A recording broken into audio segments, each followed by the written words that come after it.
कौन जुड़ गया? अरे यार। आप सभी का स्वागत है, वंदन है, अभिनंदन है। आज हम इस गीता सत्र की शुरुआत कर रहे हैं और लगभग यह पूरे 30 दिनों तक यह गीता सत्र चलेगा। हम इस गीता सत्र को शुरू करने के पहले सर्वप्रथम हम ईश्वर का स्मरण करेंगे। थोड़ा सा आंखों को बंद करके उस परमात्मा को याद करेंगे, परमपिता परमेश्वर को याद करेंगे। ओम श्री परमात्मने नमः। ओम श्री परमात्मने नमः। ओम श्री परमात्मने नमः। और हम उनसे उन श्री कृष्ण जी से हम कहेंगे कि हे कृष्ण, हमें आज ज्ञान की उस अमूल्य गीता यात्रा पर आप ले चलिए। हम और आप इसे बांचने वाले या कहने वाले कुछ भी नहीं है।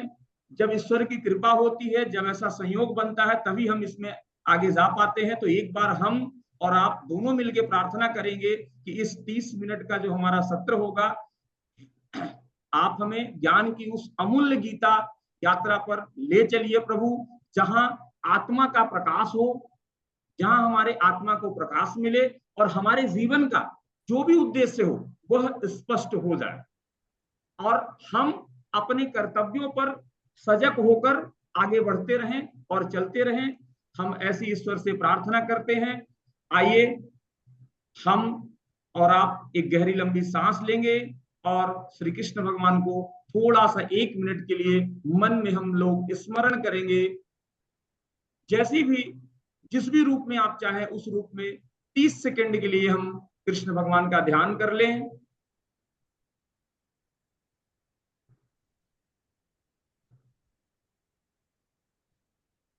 ये परम पिता, स्वागत है राजकुमार भाई, और सौरभ जाट जी का भी स्वागत है। ईश्वर की कृपा खूब बनी रहे आप लोगों के ऊपर भी। क्या मैं आपसे पूछना चाहता हूं कि कभी आपने सोचा है कि जब कभी भी हमारे जीवन में उलझने आती हैं, जब हमारा यह मन भ्रमित हो जाता है, यह मन हमारा बार बार भ्रमित होता है, हर बार भ्रमित होता है। हो सकता है कि हम सब पढ़े लिखे बुद्धिजीवी हैं, फिर भी यह मन मन ऐसा है कि यह रुकता नहीं है। तब हम क्या करें? ऐसी स्थिति हमारे सामने बन जाती है जो अर्जुन के साथ हुआ। अर्जुन को संदेह हुआ, अर्जुन को संशय हुआ। 40 सालों से वह उस राज्य को पाने की अपेक्षा रख रहे थे, लेकिन वहां कुरुक्षेत्र में जाने के बाद उनके मन में एक संशय हुआ, अर्थात युद्ध भूमि में वह खड़ा अर्जुन अपने ही सगे संबंधियों को देखकर उसका मन पूरी तरह से विचलित हो गया। और वहीं पर श्री कृष्ण जी ने जो ज्ञान दिया वही भगवत गीता का ज्ञान है। मैं सबसे पहले आप सबको बताना चाहूंगा कि यह गीता कोई धार्मिक ग्रंथ नहीं है। आज सुबह ऐसी वार्तालाप चल रही थी कि इसका इनको अधिकार, इनको अधिकार। तो मैं कहना चाहूंगा कि यह कोई धार्मिक ग्रंथ नहीं है। मैं खुले शब्दों में कह रहा हूं, यह गीता जीवन जीने की एक कला है। व्यक्ति कैसे अपने जीवन को आगे लेके जाए, कैसे उसमें उसको समाधान मिले। आज हर व्यक्ति समस्याओं में उलझा हुआ है। जब हम उलझते हैं, मैं आपको बता दूं कि जब हम कभी उलझते हैं तो गीता हमें स्पष्टता देती है। गीता वह ग्रंथ है। जब हम कभी डरते हैं, जब हमारे मन में डर आएगा, तो गीता हमें साहस देने का काम करती है। और जब हम भटकते हैं तो गीता हमें दिशा भी देने का काम करती है। यह है गीता। हम इन 30 दिनों में जानेंगे कि हम कैसे इस श्रीमद् भगवत गीता के माध्यम से हर परिस्थिति का समाधान स्वयं से आकलन करके और इसे प्राप्त कर लें। यह तो रही बात भगवत गीता की। अब भगवत गीता क्या कहती है स्वयं से? आज भगवत गीता को आए हुए कई साल हो चुके हैं। लगभग 5000 साल पूर्व भगवत गीता खुद कहती है कि मैं तो स्वयं अपने आप में इतनी गौरवान्वित हूं। गीता कहती है कि मैं तो गौरवान्वित हूं कि मेरा मतलब ईश्वर के श्रीमुख से हमारा उच्चारण हुआ है, ईश्वर के श्रीमुख से मैं वही हूं, है ना। इतनी, अगर इसको कोहिनूर भी कहा जाए तो वह कम होगा। यह वह गीता है ना। क्योंकि इसमें जीवन में जो भी समस्याएं हैं मनुष्य के जीवन में, उनका सबका समाधान है। और इतना ही नहीं, कर्म क्या होता है, उसका फल क्या होता है, उसका भी समाधान है। जन्म और पुनर्जन्म का भी समाधान इसी में है। परमात्मा क्या होता है वह भी इसमें है। मनुष्य के सुखी और सफल होने का पूरा सूत्र भी इसी गीता में समाहित है। उसके बावजूद भी इतने सालों से, सदियों से यह गीता हम सब के इस धरती पर, इस धरा पर हम सबके बीच में है, फिर भी आज हम मानव कहीं ना कहीं परेशान हैं और दुखों को भोगते जा रहे हैं। तो उसका कारण क्या हो सकता है? तो सबसे पहले हम उसके कारण पर बात करेंगे। उसके कई सारे कारण हैं। गीता लोग पढ़ते तो हैं। पहला कारण है कि गीता को लोग अच्छे से पढ़ नहीं पाते। जब वह पढ़ते हैं उनके पास ये भाव होता है कि गलत न हो जाए, शुद्ध न। अरे आप उसको पढ़ो, तो पढ़े लेकिन उसे समझे नहीं, समझ भी गए अगर तो उसे अपने जीवन में उतारे नहीं। और इसलिए आज व्यक्ति दुखों को भोग रहा है और दुखों में अपना जीवन जीते जा रहा है। यह तो गीता का आपकी बात हुई। अब इसमें जो मूल बातें हैं कि इतने 5000 सालों से यह गीता हम सबके बीच में है और स्वयं परम ब्रह्म ईश्वर ने अपने श्रीमुख से उनका उच्चारण किया है, फिर भी आज यदि हम सब परेशान हैं, व्यतीत हैं, तो उसके पीछे के तो 3-4 जो मुख्य बाधाएं हैं वह मैं आज आपसे बताना चाहूंगा। और यह इसलिए बताना चाह रहा हूं कि यदि हम इन बाधाओं को जान जाएंगे तो आज के बाद यह गीता हमारे अंदर उतरना शुरू हो जाएगी और हम सबके अंदर उतरेगी भी। और हम सब कहीं ना कहीं अपने जीवन में जो भी हमारी परिस्थितियां होंगी जिनसे हम उबरना चाहते हैं, उनका हम समाधान इससे पा सकते हैं। तो आने वाली जो मुख्य 4 बाधाएं हैं उनमें से सबसे पहली बाधा क्या है कि पूर्वाग्रह। जो व्यक्ति भी गीता को पढ़ता है, जो व्यक्ति भी गीता को पढ़ता है, वह यह पहले ही अनुमान लगा लेता है कि गीता सत्य है, गीता ईश्वर के मुख से निकली हुई है ना। इसमें चूंकि कृष्ण भगवान उपदेश दे रहे हैं तो वह जो भी कहेंगे वह सही ही कहेंगे, अर्जुन गलत है। मैं आपसे कहना चाहता हूं कि जब हम पहले से ही पूर्वानुमान यदि लगा लेंगे कि यही सत्य है, तो फिर हमें वो समझ में कैसे आएगी? हम अपनी परिस्थितियों को वहां पर रख के कैसे देखेंगे? हमें कृष्ण के जैसे अपने आप को वहां पर परिस्थिति में ढालना है और क्या सत्य और क्या असत्य, अर्थात कृष्ण सही है या अर्जुन सही है, हमें इन दोनों पर जब हम तर्क वितर्क करेंगे, इस पर हम ध्यान देंगे, तब यह गीता हमारे अंदर उतरेगी। अर्थात यह गीता स्वयं से वाद विवाद करने पर हमारे जीवन में उतर सकती है। लेकिन हम मानव स्वभाव से ही हम यह मान लेते हैं कि यह तो ईश्वर ने बोला है तो सत्य ही है। दूसरी जो मुख्य बाधा है, सत्य की गलत परिभाषा। आज यही सत्य की गलत परिभाषा है कि गीता ऐसे सामान्य लोगों के लिए नहीं है। मैं कहता हूं कृष्ण जी ने कहीं भी नहीं कहा है गीता सामान्य से सामान्य लोगों के लिए है, हर उस व्यक्ति के लिए है। तो ये जो समय की बाधा है, मैं आपसे समय की बाधा की बात करूंगा कि हर कोई यह मानकर चलता है कि गीता कृष्ण जी ने कही है, इसमें उन्होंने सब कुछ सत्य ही कहा है, जो कहा है सत्य कहा है, अतः उस पर सोचना ही बेकार है। यह बिल्कुल खराब बात है, यह बिल्कुल गलत बात है। क्योंकि समय समय जो होता है, हर समय तो समय की 3 त्रिगुणी माया होती है। मैं आपको बता दूं 3 तरह की माया होती है। कैसा? पहला एक आपका सनातन सत्य। सनातन सत्य वह सत्य होता है जो जब से वह सत्य आया और आज उसमें कोई भी बदलाव नहीं हो सकता है। जैसे पुनर्जन्म का सिद्धांत, जैसे कर्म और फल का सिद्धांत। लेकिन एक होता है समय का सत्य। समय का सत्य क्या होता है? जब कृष्ण जी, आप लोग विचार करिएगा, यह जो समय का सत्य होता है यह युग के हिसाब से बदलता रहता है। आज देखिए, आज का परिवेश, आज पाश्चात्य युग आ चुका है, तो हमें यहाँ के जो शास्त्र हैं उनको लेना पड़ेगा। जब कृष्ण जी अर्जुन को उपदेश दे रहे थे तो वो तो स्वयं ब्रह्म ज्ञानी थे, उन्हें किसी भी शास्त्रों का सहारा लेने की जरूरत ही नहीं थी। लेकिन फिर भी कृष्ण भगवान जी ने वहां पर उस युग की जितने भी शास्त्र संगत बातें थी, जितने भी शास्त्र थे, उसके माध्यम से अर्जुन को समझाने का प्रयास किया, उनके साथ संवाद को स्थापित किया। यदि वह चाहते तो सीधे बोलते कि मैं जो बोल रहा हूं वही सत्य है और तुम इसको मानो, तुम इसको स्वीकार करो। क्या अर्जुन नहीं जानते थे कि कृष्ण भगवान है? जानते थे। यह होता है समय का सत्य। और तीसरी जो सबसे बड़ी बाधा है, व्यक्तिगत सत्य। व्यक्तिगत सत्य का मतलब यह है कि यदि हम उसी परिस्थिति में, उसी कुरुक्षेत्र में केवल अर्जुन और कृष्ण को ही जानेंगे तो हमारी समस्याएं कैसे दूर होंगी। आज की मूल समस्या यह है, हम व्यक्तिगत सत्य से परे हो जाते हैं। हम केवल यह समझते हैं कि यह युद्ध का मैदान कुरुक्षेत्र, ये और यह केवल युद्ध में ही गीता की उपयोगिता है। यह हमारी भूल है, यह हमारी मूर्खता है। गीता व्यक्तिगत रूप से, इसके लिए मैं आपको एक छोटा सा उदाहरण दूंगा। गौतम बुद्ध, वह भी कृष्ण जी के ही अवतार थे। गौतम बुद्ध जी के पास एक शिष्य आया, वह एकदम दुबला पतला था। आप सुनिएगा इसे तो आपको समझ में आएगा। वह एकदम दुबला पतला था और उन्होंने बोला उनसे कि हे प्रभु, मुझे ज्ञान का मार्ग बताइए, मैं कैसे ज्ञान प्राप्त कर सकता हूँ और कैसे सिद्धि प्राप्त कर सकता हूँ। तो बुद्ध जी ने कहा कि बेटा, तू पहले जा और खा पिए अच्छी। तो एकदम दुबला पतला था, मरियल सा। तो बुद्ध भगवान ने बोला कि तू जा और खाना पीना खा, और जब तेरा शरीर अच्छा हो जाएगा, जब तेरी सेहत अच्छी हो जाएगी, तब तू मेरे पास आना और तुम जो ज्ञान चाहते हो वह ज्ञान मैं तुम्हें दूंगा। वहां पर एक बुद्ध जी का परम भक्त, वो परमानेंट बैठा रहता था, आनंद उसका नाम था, वह आनंद बैठा था।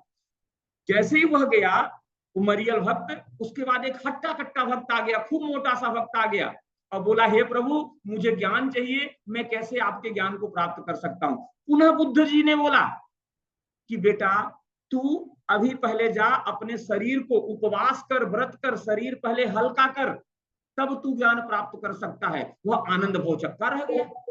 ज्ञान वही, ज्ञान वही, दो व्यक्ति भी वही, लेकिन दोनों की परिस्थितियां यानी दोनों के व्यक्तिगत सत्य अलग अलग थे। उस आनंद से रहा नहीं गया और उसने पूछा हे प्रभु, आपने दोनों तो ज्ञान की ही खोज करने आपके पास आए थे, लेकिन दोनों को आपने अलग अलग उत्तर कैसे दिए? तो उन्होंने बोला बेटा, व्यक्तिगत सत्य जो होता है वह दुबला पतला था, वह ज्ञान अर्जित कर ही नहीं सकता था, उसके पास क्षमता ही नहीं थी। दूसरा जो था वह इतना मोटा व्यक्ति था कि वह, यदि मैं उसे ज्ञान देता तो वह बैठ ही न पाता। मतलब कहने का तात्पर्य हमारा समझ गए होंगे आप लोग कि व्यक्तिगत सत्य व्यक्ति के अलग अलग होते हैं। और हम जो मानव आज इस गीता को पढ़ते हैं, जो इसको समझते हैं, उसी अनुरूप में जो कृष्ण जी ने अर्जुन को उपदेश दिया था वहीं पर आए, तो वहां पर आप कैसे समाहित हो पाओगे कुरुक्षेत्र में? यह जो है एक सबसे बड़ी रुकावट है। अब एक जो तीसरी बाधा आती है कि गीता एक अविरल ग्रंथ है। हम लोगों के पास जो सबसे बड़ी बाधा है, अविरल ग्रंथ है। कई सारे लोग आपने देखा होगा, आते हैं, गीता का श्लोक बाई श्लोक आपको उच्चारण बताते चले जाते हैं, बताते चले जाते हैं। क्या वह आपके जीवन में उतरेगी? क्या नहीं उतर सकती। श्लोकों को पढ़ने मात्र से आपके जीवन में गीता नहीं उतर सकती है। आप केवल यह मानेंगे कि हम भगवत गीता सुन रहे हैं, भगवान हमारे ऊपर कृपा करेंगे, इतना ही केवल आपको लाभ प्राप्त हो सकता है।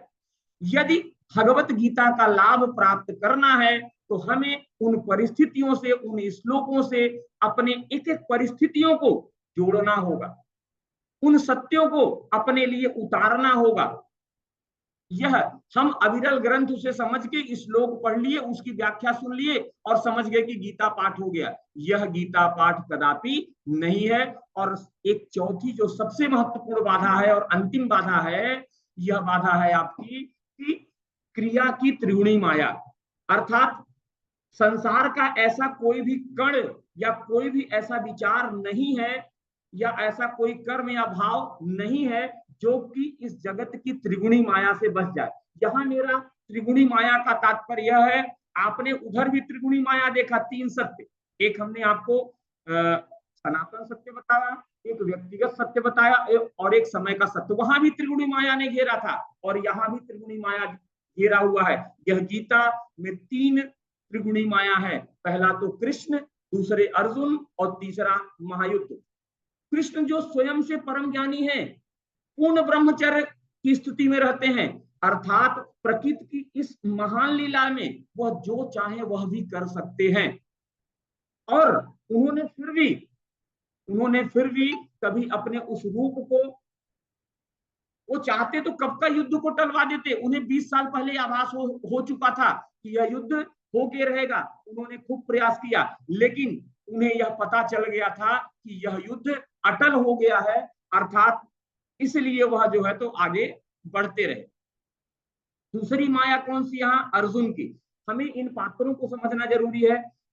अर्जुन जो पिछले 40 से अधिक वर्षों से कौरवों के ऊपर राज करना चाहता था, और न जाने कैसे अचानक से 2 मिनट के अंदर उसका हृदय परिवर्तन हो गया।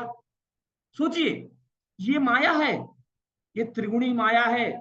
और तीसरा, महाभारत, इस युग में भी जो अधिकांश आपने देखा होगा, कई सारे राजा महाराजा, पांडवों की भी सेना में, कौरवों की भी सेना में, उन सबका आपस में द्वेष विद्वेष था। सबकी अपनी अलग अलग महत्वाकांक्षाएं थी, और सभी अपनी महत्वाकांक्षाओं की पूर्ति करने के लिए कोई इधर और कोई इधर खड़े थे, कोई पांडवों की तरफ और कोई कौरवों की तरफ।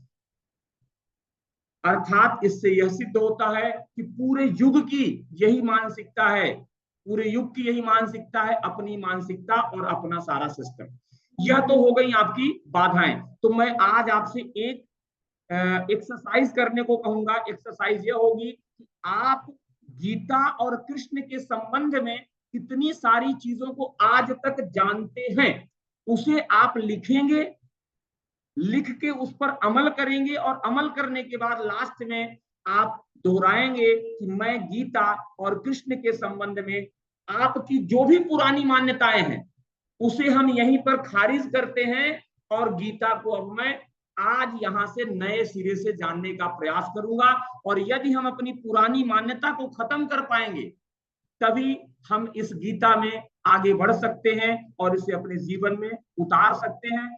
मैं पूर्ण विश्वास से कह सकता हूं कि यदि 30 दिन की यात्रा में हम और आप लगातार जुड़े रहें, तो आपके जीवन में कृष्ण जी की आशीर्वाद से, इस गीता के आशीर्वाद से आपके जीवन में यह गीता उतरेगी, और आपकी जैसी भी परिस्थिति होगी, आप जो पाना, जो बनना, जो भी करना चाहते हैं, या ऐसी कोई भी परिस्थिति से यदि आप बाहर निकलना चाहते हैं, तो अवश्य ही निकल पाएंगे।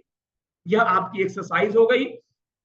अब मैं आपसे थोड़ा सा एक प्रश्न पूछता हूं, जिंदगी का रहस्य क्या है? क्या जिंदगी एक सफर है? समझिएगा, इस जिंदगी का क्या रहस्य। हम सब जिंदगी जी रहे हैं, लेकिन जिंदगी का रहस्य क्या है? शायद हम जिंदगी के रहस्य को नहीं समझ पाते, और हमारे सामने हर दिन एक नया सवाल खड़ा हो जाता है। यह जिंदगी हमारे सामने हर दिन एक नए सवाल को लेकर आती है। हर मोड़ पर हमें एक नया अनुभव प्राप्त होता है। नए सवाल, नया मोड़ और नया अनुभव हमें हर दिन प्राप्त होता है।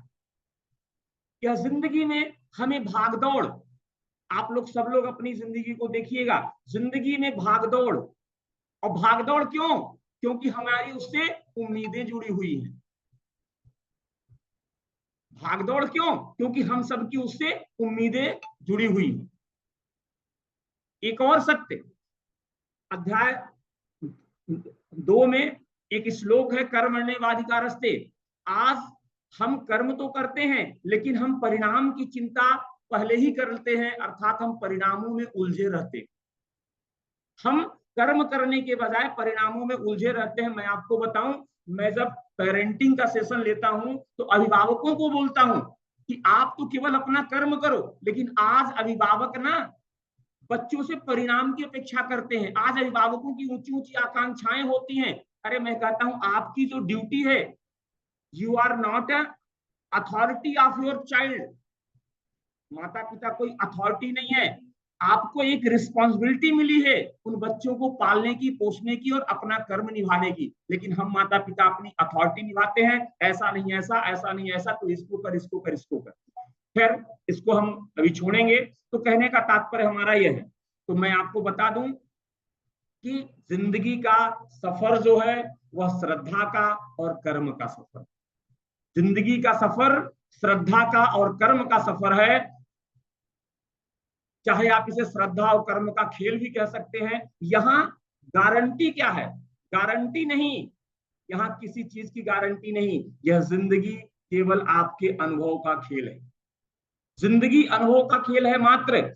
जिंदगी एक, मैं आपको बता दूं, हमारी जिंदगी जानते हैं कैसी है?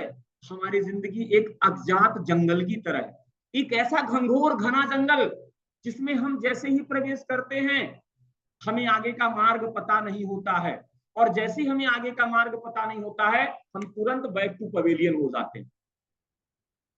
हम तुरंत बैक टू पवेलियन हो जाते हैं, अर्थात जहां पर हमें सबसे बड़ा खतरा समझ में आता है वहीं पर हम अपने जीवन को रोक देते हैं, हम वहीं पर रुक जाते हैं। मैं कहता हूं उससे आगे जब बढ़ोगे, ये जो भी व्यक्ति उस, जहां से रोड खत्म, जहां से अज्ञात शुरू, वहां से अगर जो व्यक्ति आगे बढ़ने का साहस करता है वही अपने जीवन में सफलता पाता है। आज हम देखते हैं कि हर व्यक्ति के अंदर लालच है, मोह है, संदेह है।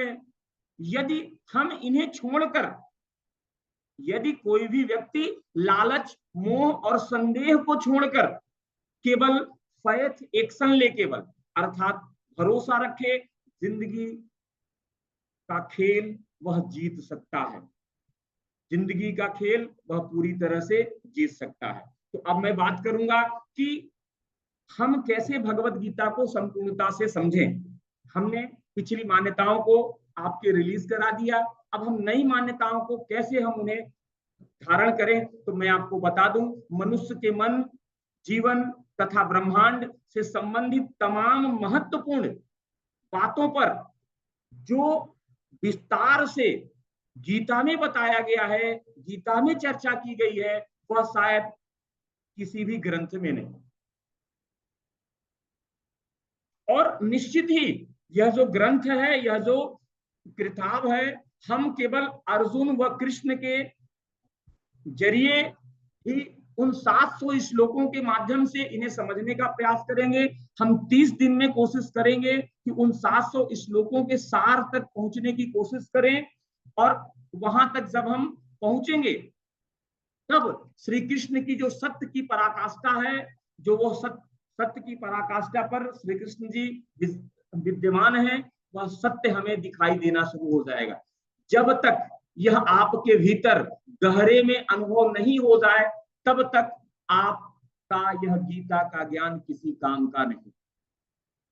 न जाने कितने हमने सत्र अटेंड किए होंगे, कितने हमने भगवत गीता के पाठ सुने होंगे, लेकिन हम केवल उन पात्रों को याद रखते हैं, हम उन घटनाओं को याद रखते हैं, लेकिन हम अपनी परिस्थितियों को उनसे नहीं जोड़ पाते।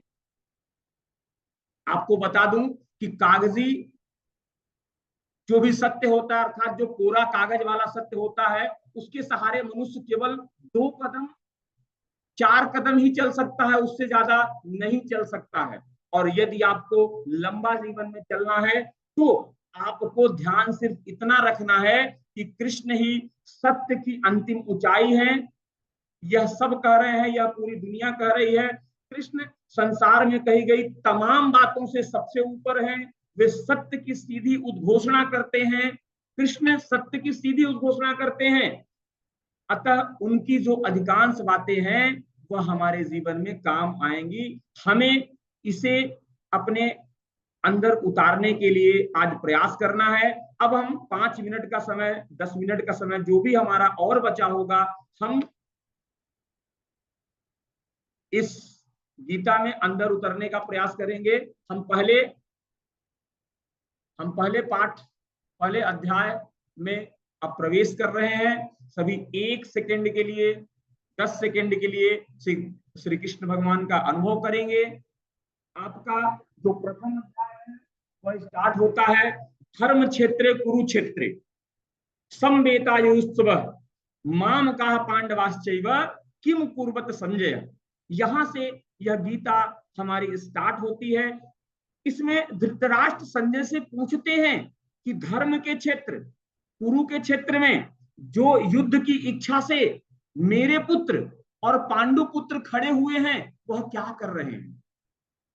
देखिएगा यहाँ पर संदेह, मेरे, हमारा अपना और पराया, यहाँ पर, और उनके मन में संशय है, उनके मन में डर है, और यहीं से आपका गीता का पाठ शुरू होता है। हम श्लोक बहुत ज्यादा ऐसा आपके सामने नहीं रखेंगे, हम सीधे सार सार बताएंगे। तो कुरुक्षेत्र क्या है? कुरुक्षेत्र एक खूबसूरत और विशाल मैदान है, जिसे युद्ध की रणभूमि में तब्दील कर दिया गया है पूरी तरह से, और जहां हजारों राजा अपनी सेनाओं को लेकर के मरने मारने के लिए पूरी तरह से तैयार हो चुके हैं, और सबके सर पर मात्र एक ही चीज है,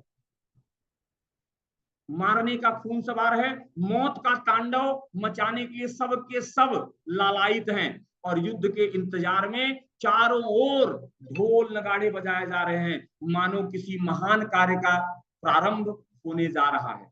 अब हम बात करेंगे, यह तो ये कुरुक्षेत्र की बात हुई। अब हम यह बात करेंगे कि हमें इस कुरुक्षेत्र के मैदान को समझ लेना चाहिए। तो मैं आपसे कहूंगा, यह कुरुक्षेत्र का मैदान हम सबके अंदर है। यह संसार हर मनुष्य का अपना एक कुरुक्षेत्र का मैदान है। यहीं से गीता का असली जो हमें अपने जीवन में उतारना है, हम शुरू कर रहे हैं। तो ये जो कुरुक्षेत्र है, हम उस कुरुक्षेत्र को देख करके कल्पना करते हैं। मैं कहता हूं, यह पूरा संसार में जो हमारा यह जीवन है, जो हमारा शरीर है, हमारे अंदर पूरा कुरुक्षेत्र का मैदान है। जिसे देखो वह संसार से एक संघर्ष कर रहा है। आप देखिए, जिसे भी आप देख पा रहे होंगे, वह सारे के सारे लोग इस संसार से संघर्ष करते आपको नजर आएंगे। लेकिन सच यह है कि जीवन का कोई भी युद्ध बाहर नहीं है। जीवन का कोई भी युद्ध बाहर नहीं है। जीवन, आपके जीवन का जो भी तमाम संघर्ष है, उन सब का मूल आपके भीतर है। लेकिन आज फिर भी मनुष्य बाहर समाधान खोजता है। कोई रोग हो गया, उसको लगता है बाहर से हम उसका समाधान ले लें। हमारी मानसिक परिस्थिति खराब है, हमें लगता है बाहर से समाधान नहीं मिल सकता, हमारे अंदर ही समाधान है। महाभारत के युद्ध में जो 3 सबसे प्रमुख पात्र हैं, हमें उन्हें समझने की जरूरत है, और ये 3 के तीनों पात्र हम मनुष्यों के अंदर हैं। पहले पात्र आपके श्री कृष्ण भगवान, दूसरे पात्र अर्जुन, और तीसरे पात्र दुर्योधन। यह 3 हमारे मुख्य हैं। तो कृष्ण कौन है? हम यहां पर यह जानेंगे, कृष्ण कौन है। कृष्ण है दृष्टा, कृष्ण है दृष्टा, कृष्ण देख रहे हैं। अर्जुन कौन है? अर्जुन है हमारा मन और बुद्धि।